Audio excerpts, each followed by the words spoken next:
মানুষ ভুল করে, কিন্তু সবচেয়ে বড় সৌভাগ্যবান সেই যে ভুল বুঝে ফিরে আসে আল্লাহর পথে।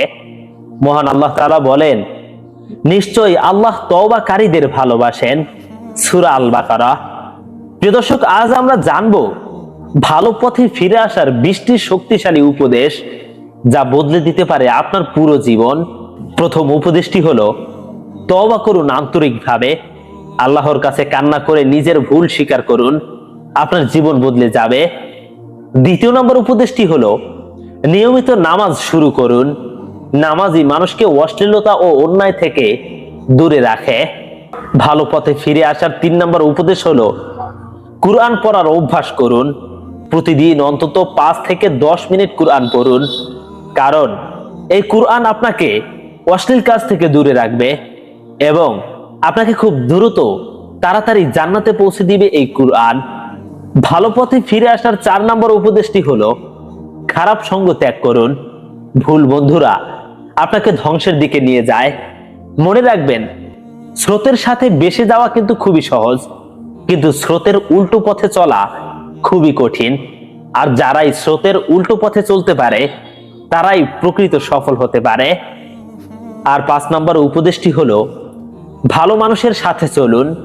সৎ সঙ্গ আপনাকে জান্নাতের পথে এগিয়ে নেবে। প্রিয় দর্শক, ভালো পথে ফিরে আসার 6 নম্বর উপদেশটি হলো, বেশি বেশি ইস্তেগফার পড়ুন। আর তা হলো আস্তাগফিরুল্লাহ, আস্তাগফিরুল্লাহ। এটাই পাপ মোচনের চাবি। আপনি হয়তো জীবনে অনেক গুনাহ করছেন, অনেক অপরাধ করছেন, অনেক অবৈধ কাজে লিপ্ত ছিলেন, কিন্তু আজ সেই ভুল বুঝতে পেরে যদি বেশি বেশি ইস্তেগফার পাঠ করতে পারেন, আল্লাহ আপনার সেই খারাপ দিনগুলো দূর করে দিবে, আপনার গুনাহ মুছে দিবে এবং ভালো পথে নিয়ে আসবে। আর 7 নম্বর উপদেশটি হলো, অহংকার ত্যাগ করুন। অহংকার শয়তানের বৈশিষ্ট্য, আর অহংকারী ব্যক্তি কারোই প্রিয় হতে পারে না। অহংকারের পতন নিশ্চিত, এটাই বাস্তব।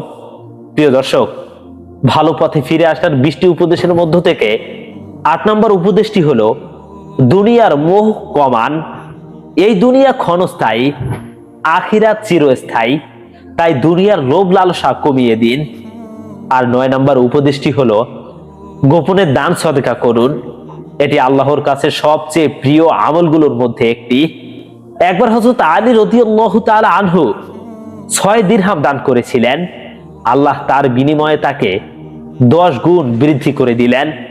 6টি দিরহাম দান করার কারণে আল্লাহ কিছুক্ষণের মধ্যে হযরত আলী রাদিয়াল্লাহু তাআলা আনহুকে 7 দিরহাম দিয়ে লাভবান করলেন। প্রিয় দর্শক, তাই গোপনে দান সদকা করতে হবে। ভালো পথে ফিরে আসার 20টি উপদেশের মধ্য থেকে 10 নম্বর উপদেশটি হলো, নিজের ভুল নিয়ে চিন্তা করুন। নিজেকে প্রশ্ন করুন, আমি কোথায় ভুল করছি। আর 11 নম্বর উপদেশটি হলো, প্রতিদিন কিছু ভালো কাজ করুন। ছোট কাজ হলেও নিয়মিত করুন। প্রিয় দর্শক, ভালো পথে ফিরে আসার 20টি উপদেশের মধ্য থেকে 12 নম্বর উপদেশটি হলো, ধৈর্য ধরুন, সবর করা শিখুন। পরিবর্তন একদিনে আসে না। আপনি ধৈর্য ধরে পরিশ্রম করুন, পরিবর্তন আসবেই, সফলতা আসবেই। ভালো পথে আসার 13 নম্বর উপদেশটি হলো, হারাম থেকে নিজেকে বাঁচান। চোখ, কান, জিহ্বা সবকিছু হেফাজত করুন। আর 14 নম্বর উপদেশটি হলো, নিয়ত ঠিক করুন। প্রতিটি কাজ শুধু আল্লাহর সন্তুষ্টির জন্য করুন। আর 15 নম্বর উপদেশটি হলো, দোয়া করতে ভুলবেন না। আল্লাহর কাছে সাহায্য চান সব সময়, যে কোনো পরিস্থিতিতে। প্রিয় দর্শক, ভালো পথে আসার 16 নম্বর উপদেশটি হলো, মৃত্যুর কথা স্মরণ করুন। এটা আপনাকে সঠিক পথে রাখবে। আর 17 নম্বর উপদেশটি হলো, নিয়মিত ইসলামিক লেকচার শুনুন। এতে ঈমান শক্তিশালী হবে। আর 18 নম্বর উপদেশটি হলো, আল্লাহর রহমতের উপর ভরসা রাখুন, কখনো হতাশ হবেন না। আল্লাহ তাআলা বলেন, আল্লাহর রহমত থেকে নিরাশ হইও না। সূরা জুমার। আর 19 নম্বর উপদেশটি হলো, অন্যকে ভালো পথে ডাকুন, নিজে ভালো হয়ে অন্যকেও সাহায্য করুন। আর 20 নম্বর উপদেশটি হলো, সব সময় আল্লাহকে স্মরণ করুন। জিকির হৃদয়কে শান্ত করে। প্রিয় ভাই ও বোনেরা, হয়তো আপনি অনেক দূরে চলে গেছেন, কিন্তু মনে রাখবেন, আল্লাহর দরজা সব সময় খোলা। আজই সিদ্ধান্ত নিন, আজই ফিরে আসুন ভালো পথে।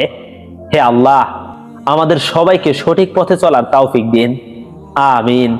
দর্শক, ভিডিওটি ভালো লাগলে লাইক দিন, কমেন্টে লিখুন আল্লাহ আমাকে হেদায়েত দিন। আর ইসলামিক ভিডিও পেতে লাইট অফ ইসলাম চ্যানেলটিকে সাবস্ক্রাইব করুন।